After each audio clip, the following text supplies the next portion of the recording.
Archaic Records. Hey, what's up, everybody? It's Archaic Records here with you again. My name is Jamie, coming to you from Nashville, Tennessee. Here to welcome you into a very special episode today. Today's episode is dedicated to an Archaic Records viewer, if you can believe that. I mean, there are a few of them out there. Admittedly, no, not very many, and sadly, even fewer that aren't just here to troll me, but this particular viewer recently commented on an episode that I had posted many months ago. It was an episode in which I discussed an album by a band from my hometown. The album in question was entitled Mr. Spench, and the band... the band were the almighty Vomit Launch. Now, for some reason, you are unfamiliar with who Vomit Launch were. Vomit Launch were an indie punk band originally from Chico, California, which, as I just mentioned a second ago, is my hometown. But that in itself is somewhat of a half-truth because I am actually not technically from Chico, California. I actually grew up in a very small town about 20 miles east of Chico, a town that is called Paradise. But I've spent most of my adult life telling people that I am from Chico, California, because really up until 2018, unless you were from Butte County, you wouldn't really have any reason to know what or where Paradise was. But in my defense, immediately upon graduating high school in 1994, I ended up moving to Chico and spent a couple of years doing the whole college thing. So I feel as if in my own little way, I got the sort of quintessential Chico experience. But that really isn't the point here, you understand? The point is that this particular viewer, and I want to give credit where credit is due, this is a person that goes by the moniker The Happy One. So do me a favor and go check out The Happy One. Give them a little bit of love, perhaps a subscription. They do run a pretty snug little YouTube channel over there if you are a fan of live music in Northern California. In particular, that is a channel that I do believe you will enjoy. I was actually just sort of digging around their channel the other day, and I discovered that they had posted some live music from one of my favorite little live music haunts in the East Bay, that being the Ivy Room in Albany, California. So, once again, I want to thank The Happy One for bringing today's episode to my attention, but on this episode that I posted about the album Mr. Spench by the band Vomit Launch, this person, The Happy One, commented. They said, "Hey Jim, if you are such a big fan of the band Vomit Launch," which I am, and I have been for many years, I have been preaching the gospel of Vomit Launch to anybody that will listen for a very long time now. To me, this is not only the greatest, but also the most important band ever to come out of Butte County, California. Now, if you disagree with that statement, you got to prove me wrong. You got to throw a name on the table. But I'm going to tell you right now, consider this to be fair warning.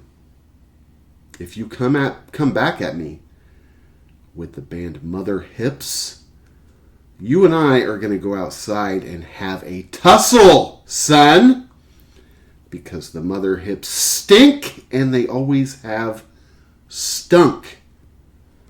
But in their comment, The Happy One said, "Hey Jim, if you are in fact a fan of the band Vomit Launch, I would highly recommend that you check out an album called The Grand Mall by a band called Empty Gate. This band, Empty Gate, is from Chico, California, and they feature former Vomit Launch singer Patricia Howard." Well, I got to tell you, as soon as I read that comment, I could not skedaddle myself over to Spotify fast enough, and sure enough, I found the album The Grand Mall by the band The Empty Gate, or Empty Gate, and I immediately started listening to it, and I got to tell you that over the past 2-3 weeks, I have been absolutely obsessed with this album. As I mentioned before, I am a huge fan of the band Vomit Launch. Now, Vomit Launch were a band that were active in Chico, California between 1985 and 1992, and during that time frame, they released 4 studio albums, of which I own them all, and those are albums that I still listen to in extremely heavy rotation. Now, unfortunately for me, Vomit Launch was a band that I never really had an opportunity to see live because although I grew up in their home area,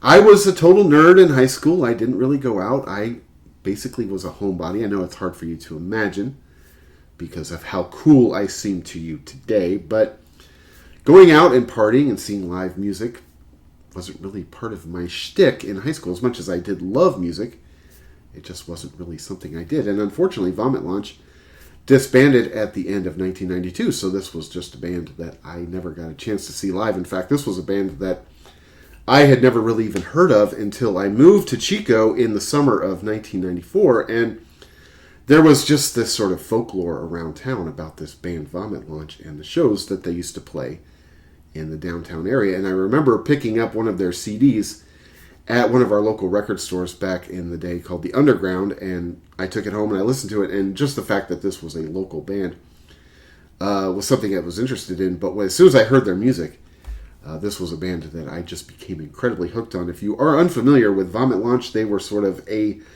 punk, post-punk, indie, art pop, bar rock, college rock band. Something that, at this point in time, it still sort of surprises me that this was a band that came out of Chico, of all places, in the mid-1980s, because Chico, especially back in those days, Chico I always think of as being a very rural town with not much of a live music scene going on. Now, today, Chico is one of those bands that, or one of those cities, I should say, that actually has developed a pretty legitimate little live music scene. There are a handful of really legitimate music venues in the downtown Chico area, something that wasn't really prevalent when I was going to school out there in the mid-1990s, but it's always sort of impressed me, I will say, that the band Vomit Launch came from Chico. But I went and I listened to this album, The Grand Mall, by Empty Gate. And as I mentioned before, this is an album I've just been completely obsessed with over the past 2 or 3 weeks. So once again, I want to thank the Happy One on YouTube so much for bringing this album to my attention. This was something I had no idea had existed. And honestly, I had not heard any new live music from Patricia Howard since 1992, since the last Vomit Launch record was released. And as I mentioned before, this was a band, unfortunately, Vomit Launch, that I just never got a chance to see live. Now, unfortunately, I don't own a copy of this album, The Grand Mall, physically as of yet. Apparently, it is available out there on CD. I have been unable to track one down, but I'm hoping that on my next trip back home to Chico, which will probably be in May, when I stumble into my favorite local record haunt, Melody Records, I'm hoping that they will have a physical copy of this album, at least on CD. So, unfortunately, I don't have a physical copy of this record to share with you today, but I will include the album art on the thumbnail for this video. So, if you have somehow stumbled upon this video, I apologize. But go on to Spotify or Apple Music or wherever it is that you stream music and check out this album, The Grand Mall by Empty Gate. This is something that I have been listening to in extremely heavy rotation over the past few weeks. I mean, this has kind of pushed everything else out of my listening rotation as of recently. But if you are a fan or you are familiar with the band Vomit Launch, this album isn't necessarily a huge leap away from the band Vomit Launch. In fact, I remember the first time I put this CD or this album on Spotify, as soon as the first track begins, I thought to myself, wow, this sounds very much like Vomit Launch. Now, not identical. These aren't exactly, this isn't a twin band to Vomit Launch, but I definitely, even before the vocals drop in, which to me was always one of the best and most recognizable parts of Vomit Launch. Patricia Howard has one of those voices that I just love. I never get tired of. I think she has one of the best and most unique voices in the history of rock and roll. But on the first song, even before her vocals drop in, I thought, wow, this sounds like Vomit Launch. This is like being visited by an old friend. Do you understand? I realize that's probably a silly and overly dramatic thing to say, but it is true.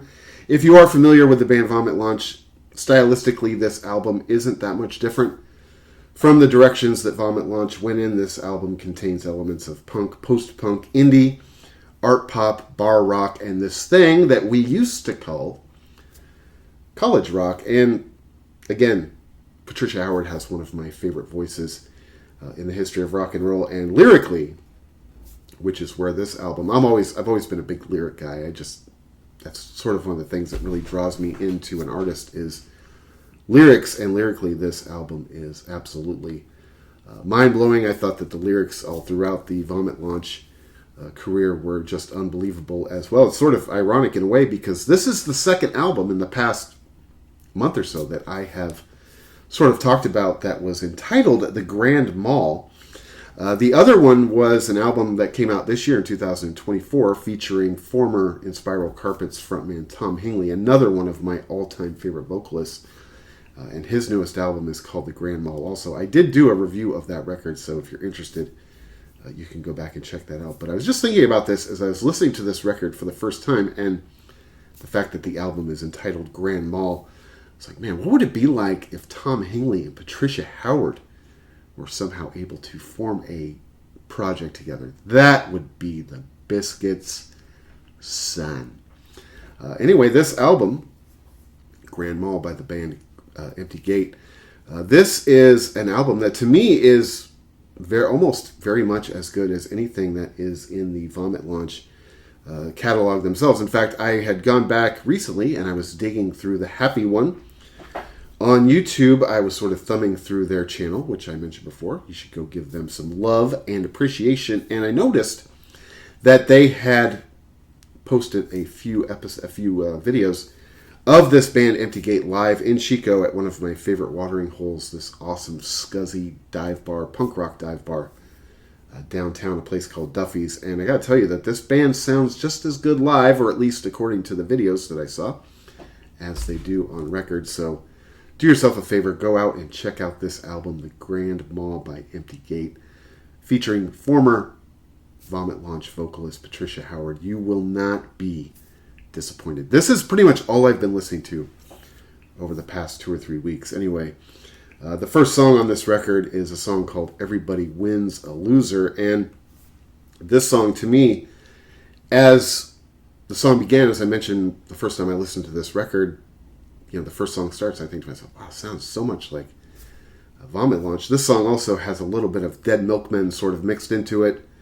The song Silly Dreams in particular by the Dead Milkmen is what this song kind of reminds me of. I'm a huge Dead Milkmen fan, so you're not going to get any complaints from me when it comes to your band sort of sounding a little bit Dead Milkmen-ish. But this is a song, Everybody Wins a Loser, that I believe is about a very toxic relationship. As I mentioned before, as soon as Patricia Howard's vocals drop in on this first track, you just think to yourself, man, this is like being visited by an old friend that you sort of thought forgot about you, honestly, because I love her voice, and I love the opening lyric on this album. It says, I can start from where I want to. This is my side of the story. And I remember as soon as I heard that line, because I'm such a big lyric nerd, I thought to myself, man, this album is probably going to be pretty snug. And there's just something about not only Patricia Howard's voice that I just love, but there's something about her delivery. There is a snottiness, there's an attitude, there's a confidence in her vocal delivery that is very sort of intoxicating. And this song is angry, it's snotty, it's sort of pissed off. And again, I feel like this song is about a very sort of toxic relationship, something that unfortunately I can sort of relate to. But there are a few lyrics in this song, and again, lyrically, this entire album is just awesome. But there's a lyric she says, where she says, you dropped me off at the airport with my crutches, and I sort of picture this relationship having gone sour, and she's heading off on some sort of a trip, and this guy has to sort of, begrudgingly drop her off at the airport, and he pulls up to the sort of passenger drop-off, and she's got her crutches, and she's got bags slung all over her, and he's just sort of disinterested in her sort of plight, and I sort of picture him in my head looking over at her going, you all right? She's like, yeah. He's like, all right, have a good flight. And as he drives off, he thinks to himself, man, I spoil that girl. She doesn't know how good she is. There's also a lyric later in the song where she talks about how he ditches her in downtown bars and then which results in her making out with strangers. You get the sense that this relationship has turned south dramatically. And one of my favorite lyrics in this song was, "I was so broken, it seemed like everything died around me." I was in a very gross, sort of toxic relationship for 5 years, and I don't want to go into the depths of it here publicly, but I can assure you that it was pretty cancerous. And when I first heard that lyric to this song, that is something that just hit a nerve with me, because that is something that I found to be very true when it came to my personal experience. Another one of my favorite lyrics in the song is when she says, "You did your best while I vented hatred. I'm not all proud, imagine." I think that lyric sort of proves that this is a toxic relationship in two directions. I get the sense that the narrator in this song isn't necessarily playing the victim. They are acknowledging that this was just a really gross relationship on both ends. And I know for me, when I came out of my 5-year relationship that was just a tumor, for the first few years when I sort of found my way out of that relationship, it was real easy to sort of sit there and play the victim, because the acts that my ex perpetrated were much sort of grosser on the surface than the stuff that I perpetrated. But at a certain point in time, I began to look at myself more honestly, in that relationship more honestly, and you sort of realize where you were 50%, equal to making this a disgusting situation. And I think that that's sort of what helps you, or at least helped me in my personal experience, end up getting out of that sort of pattern, because I had been in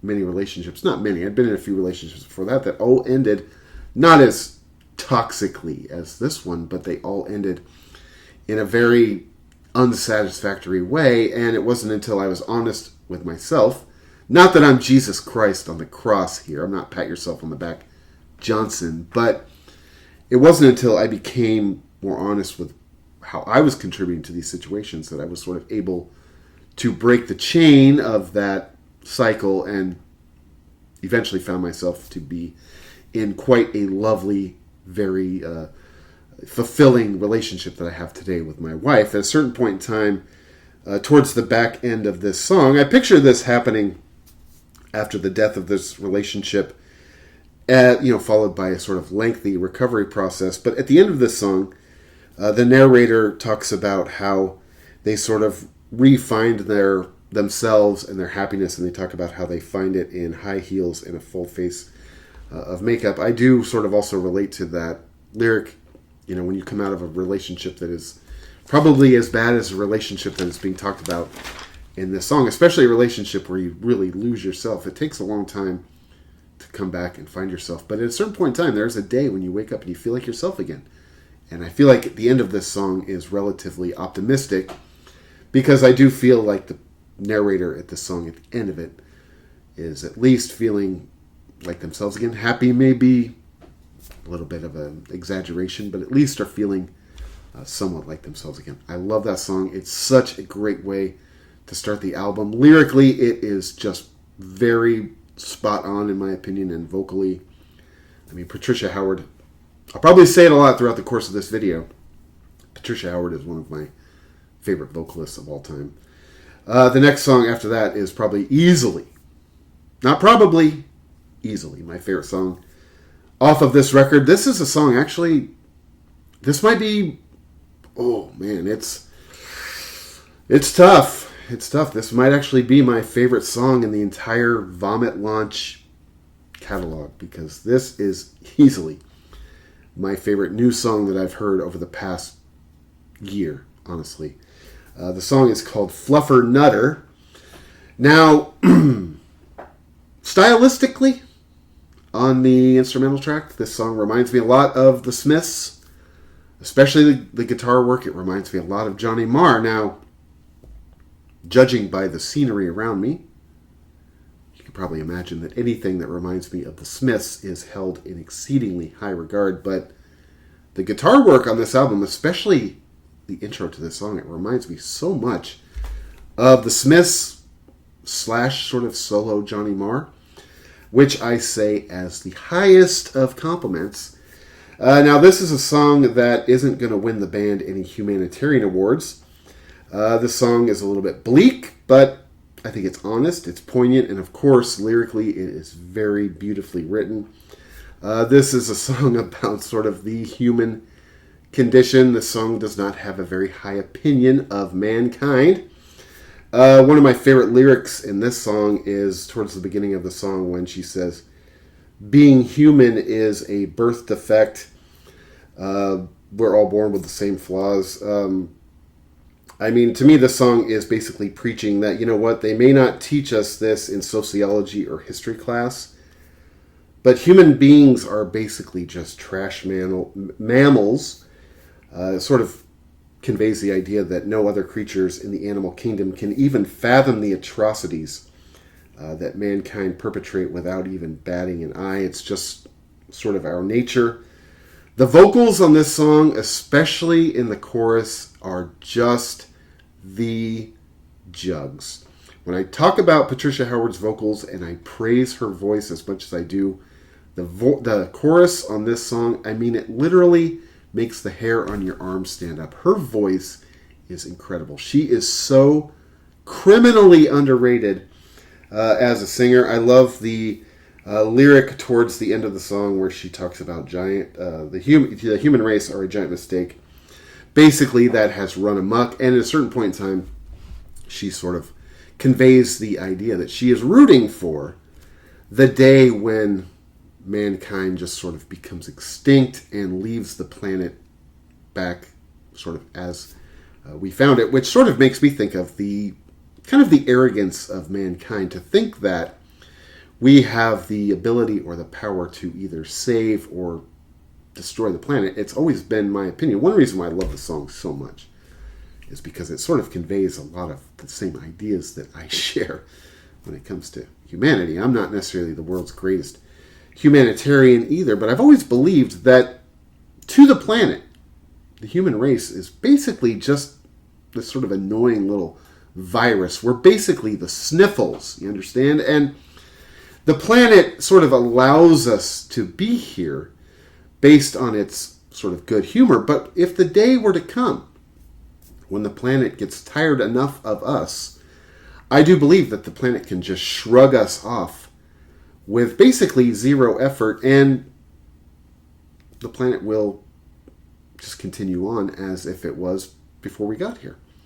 I believe that the human race and its existence is finite. We are not going to be here forever. I think everybody pretty much agrees with that. And at the end of the day, when we're gone, the planet might be a little bit better off. But regardless of whether or not we're here, the planet will be here. I always think it's funny that people think that we have the power to either save or destroy the planet. The planet's going to be just fine, regardless of our existence.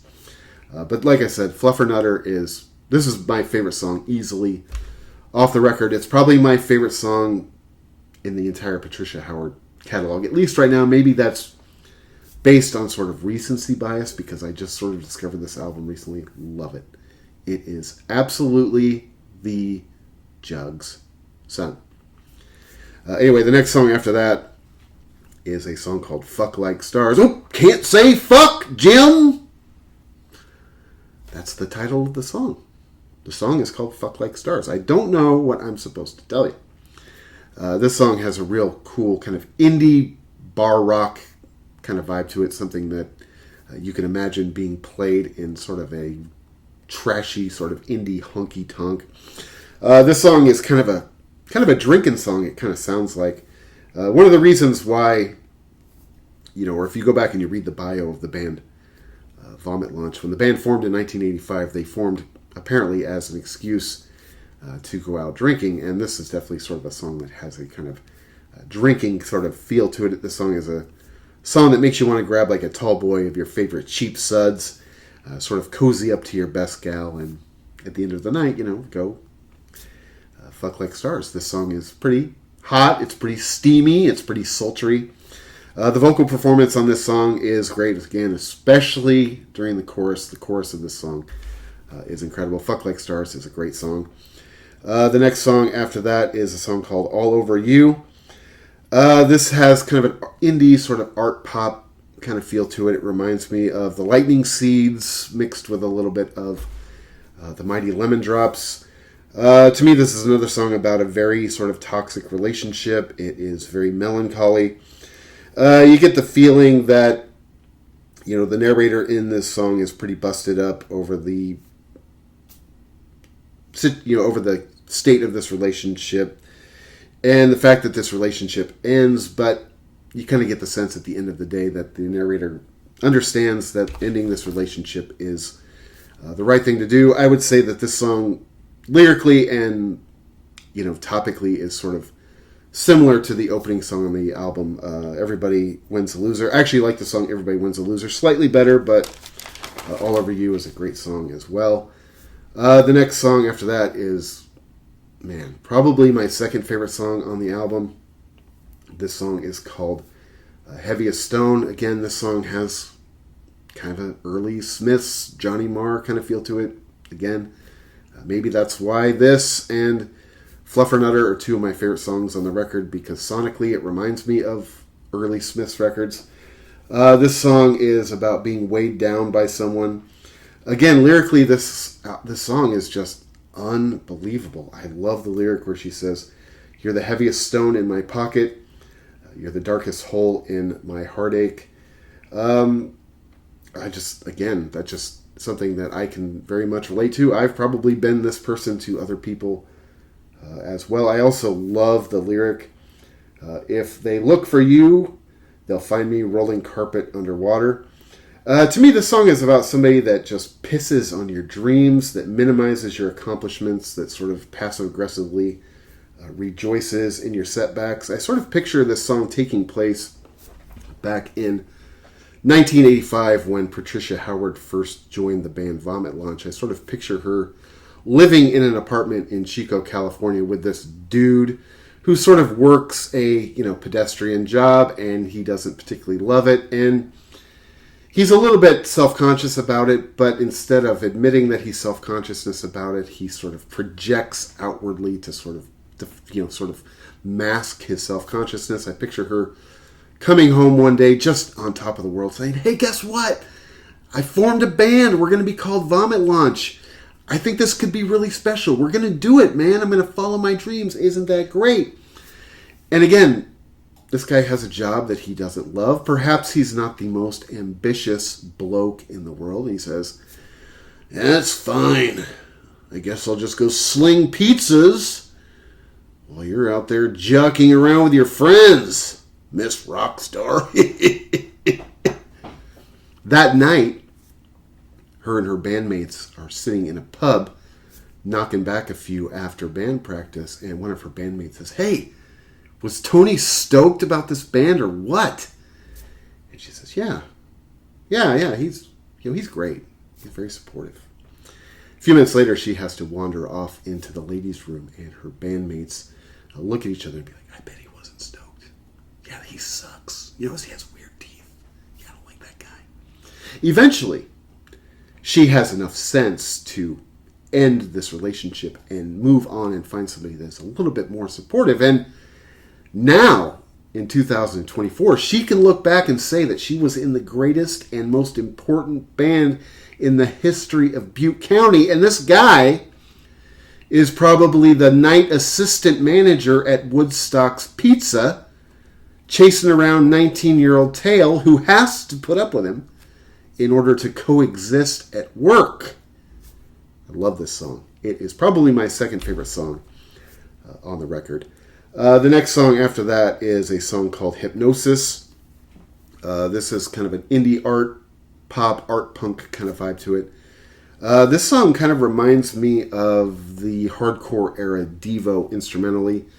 There's kind of an effect used on the vocals that actually make the vocals sound like a young Iggy Pop.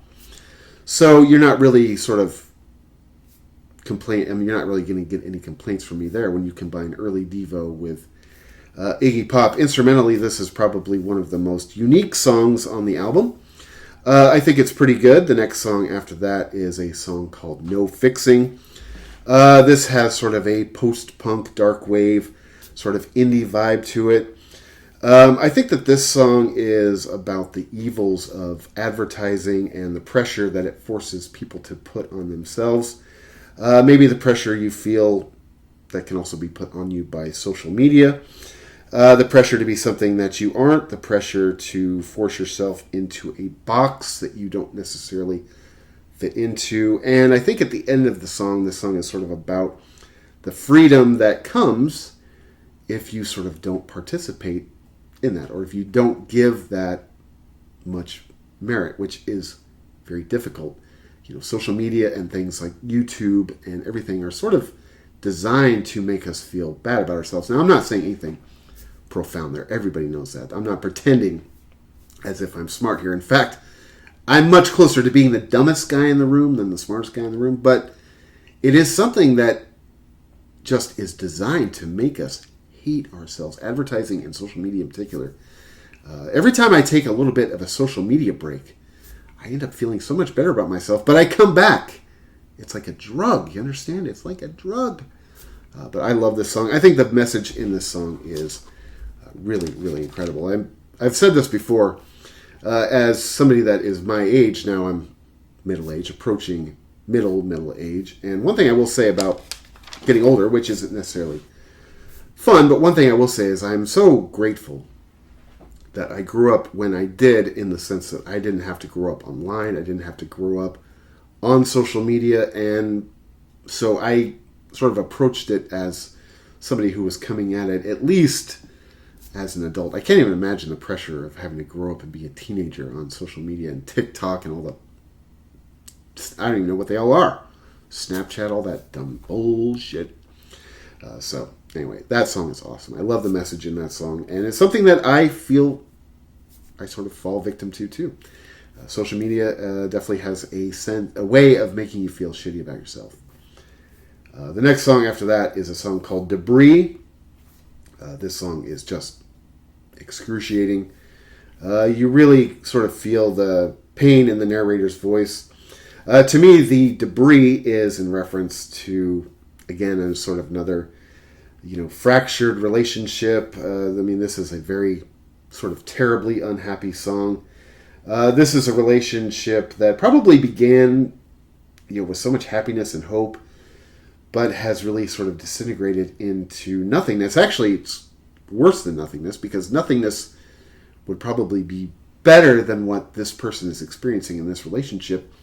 I think in the earlier songs on this record, you sort of discover that ending a relationship isn't necessarily the worst thing that can happen. Ending a relationship is a symptom, you understand? And you get the sense that this relationship is still sort of, it's not even life support. It's just clinging to codependence and dysfunction. And the two people in this relationship, they probably are wondering why they're still there, even though they probably don't have enough gumption to leave. I sort of picture these two people, especially now that we're entering into the holidays, the happiest time of the year.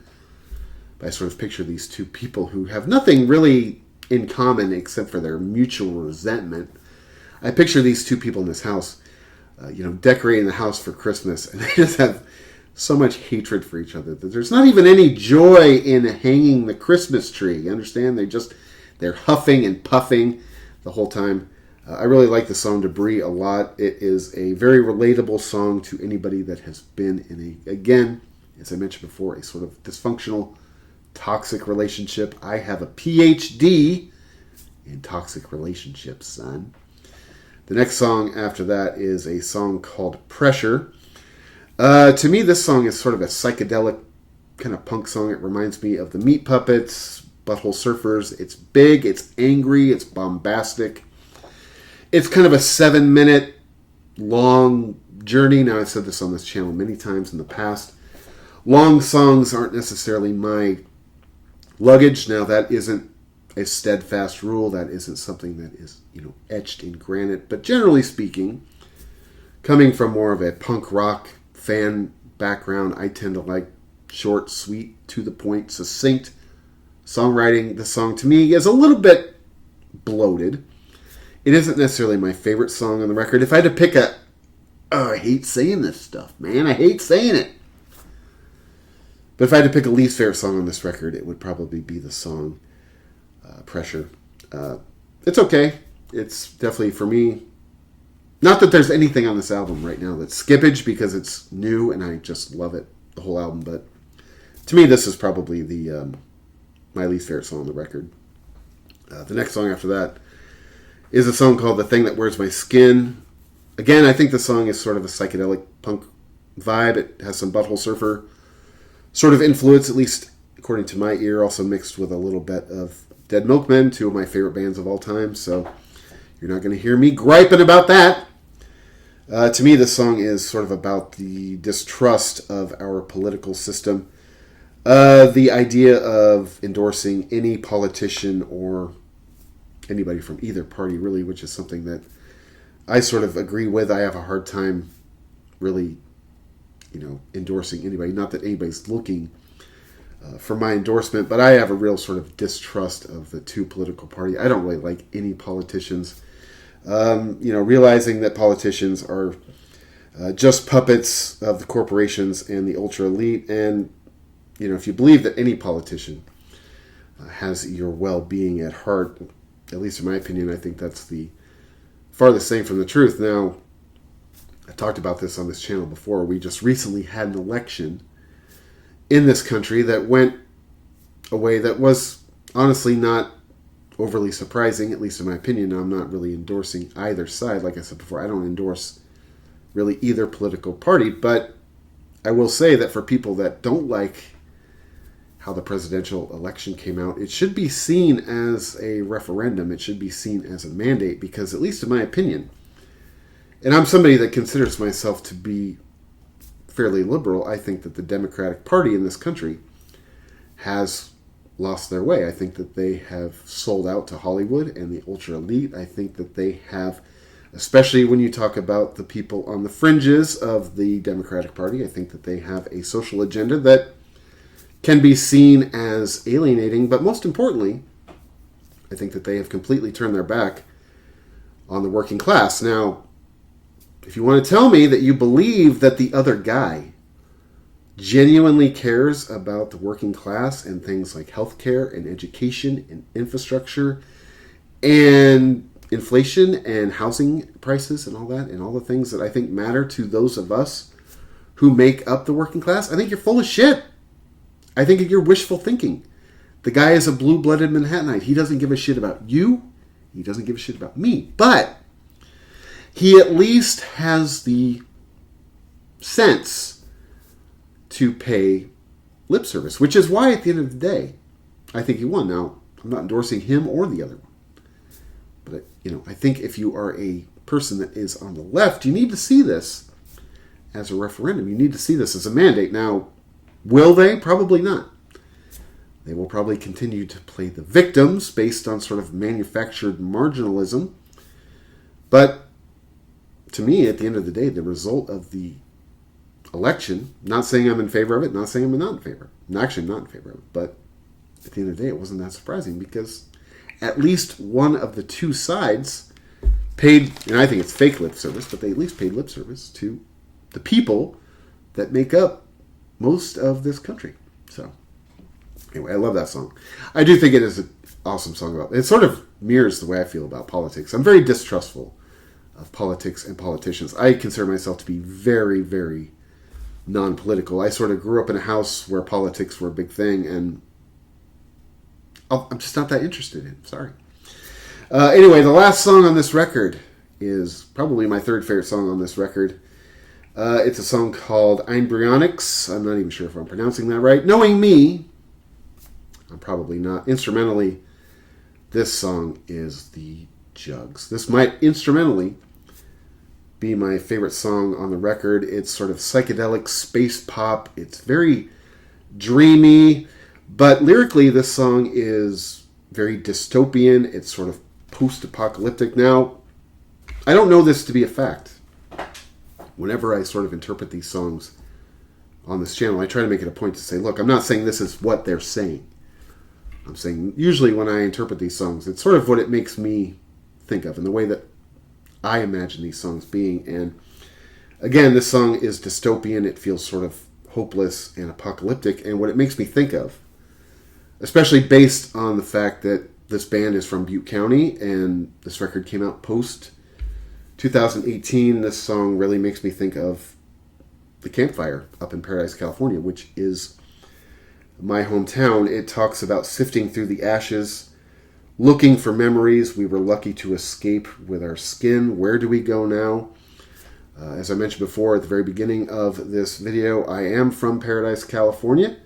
That is my hometown. Now, I moved out of Paradise, California in the summer of 1994, and to be perfectly honest with you, I sort of metaphorically never looked back. I have always seen myself as being somebody that was more of an urbanite, even when I was growing up in Paradise, California. And so it was a place that I had not lived in many years. But when the campfire hit, you sort of, at least for me, you're sort of reminded of your roots. And suddenly you have this giant sense of pride, or at least I did, in my hometown. Now, fortunately, when the campfire hit in 2018, my wife and I were living in Oakland, California, so I was close enough to home to sort of make it up there, within a reasonable amount of time after the fire hit. But I remember the day of the fire in Paradise. I was working in the Bay Area. I was living in Oakland, and I remember I got a text message from my best friend Tim, who also grew up in Paradise, California. And I remember he sent me a text message and said, "Hey, how's your dad?" And I was at work. I had no idea that the fire was happening. Now, even as far south as we were in the Bay Area, we were definitely getting a lot of the smoke, which unfortunately in the summers and falls in California, because the campfire happened in November, it isn't that uncommon anymore in California. I mean, growing up in California, you used to always joke about earthquakes, but now at this point in time, the natural disaster du jour is fires. In fact, this past summer, my mom, where she lives up in Northern California, she evacuated twice this summer. And sadly, at this point in time, you don't even really think that much about it. But I remember texting my friend back, like, I think he's okay. Why? What's going on? I was like, did you hear something that I didn't? I don't know. And he's like, well, there's a big fire up in Paradise. I just want to make sure that everybody's okay. They're evacuating. And that was something that I hadn't heard. So I immediately tried to get a hold of my dad. Now, he doesn't text me back for a while, and immediately I start looking on my phone, Googling fire, and suddenly I realize that there is all hell breaking loose up in my hometown. And at this point in time, I'm pretty much panic-stricken because I realize now that the town is on fire and I haven't heard back from my dad. So basically, I left work early. I couldn't be there. And I went home, and I just waited to hear back from my dad. Now, eventually, I got a text message back from my dad saying that he was okay. He was in Chico. He works in Chico. Now, at the time, he and his wife were both living still up in Paradise, and he told me he's fine. He's in Chico, but he was concerned because his wife, Judy, was in Paradise, and she was in the process of evacuating, and honestly, wasn't even sure if she was going to be able to get out of Paradise. In fact, in conversations I've had with my dad's wife post-2018, you realize that she was one of the last cars that got off the mountain heading down to Chico, which is just disturbing. I mean, it's frightening. It chills your blood. But I left work early and I went home, and I immediately turned on the radio via the internet. There's a news radio station up in Chico called KPAY. And I turned on the radio, and basically that night, I sat and I listened to the fire, and I literally cried my eyes out listening to my hometown burn down. Now, my wife and I didn't have cable, so that's why I wasn't watching the news. So I was listening to it on the radio, and it was either the next day or the day after that. My wife and I drove up to Chico, and we met my dad. Now, my dad and his wife lost their house. I hope that's not too much personal information I'm giving out, but they lost their house. And I remember thinking as we were driving up to see my dad in Chico, that my dad left the house that morning from his house in Paradise, drove down to Chico, and by, lunchtime, he basically had nothing left. When he left that house that day, he had no idea that he would never go back there again. And that's something that, when I think of the Paradise Fire, being from Paradise, a place that I didn't particularly have a lot of use for when I was a kid because I was an outcast and I was a nerd and I was a throwaway kid by my peers, but suddenly that pride in your town sort of swells, and your heart goes out to all the people that lived there a few weeks after the fire, after they were starting to let people back up into Paradise. My wife and I decided to drive up into Paradise, something that, looking back on it, I sort of wish I hadn't. Now, I'm sort of distrustful of the media and the way that they portray things. I always feel like they're being overly sensational and gross, and so when I went up into Paradise, that's just sort of what I expected. I thought, okay, it'll be bad. You know, my dad lost his house. My best friend Tim's mom lost her house, but it's not going to be as bad as they're portraying, and it was worse. I've literally never seen anything like that in my life. I mean, it was something beyond what you would see in a movie. It looked like the movie The Fucking Road, honestly, the first time I went to Paradise. So anyway, that was a long, sort of bloated explanation to the song Embryonics. And I'm not even saying, like, again, not even saying that this song is about the campfire, but seeing as the fact that this band is from Butte County and this song came out post 2018, the first time I heard the song and I listened to the lyrics, which are just beautiful, again, vocally delivered wonderfully. This album is just beautifully written.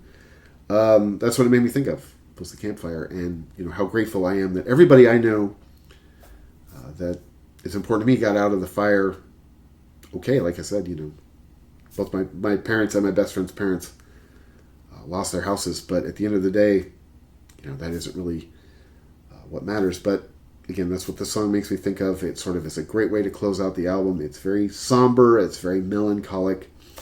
I do have it on sort of good authority, according to The Happy One. Once again, go check them out on YouTube. Give them some love. Check out some of the live footage that they post from all over Northern California. Again, thank you so much to The Happy One for bringing this album to my attention. But they mentioned in that same comment that they believed that this band, Empty Gate, have a new album that is about to be coming out. And I'm going to sit here and tell you right now that I am all a-tingle if that is in fact the case. I can feel my butthole puckering right now in anticipation. So do yourself a favor, do me a favor. Go over to Spotify or Apple Music or whichever of the streaming platforms that you prefer, and check out the album Grand Mal by Chico, California's Empty Gate. I do not believe that you will be disappointed. This is one of my favorite albums that I've gotten turned on to in a very long time, and I do believe that you will enjoy it as well. Anyway, man, thank you so much for checking out this video. This is Archaic Records. My name is Jamie, coming at you from Nashville, Tennessee. I have Northern California on my mind now, you understand? Coming at you from Nashville, Tennessee. Be sure to go out and support your local record store like Melody Records in Chico, California.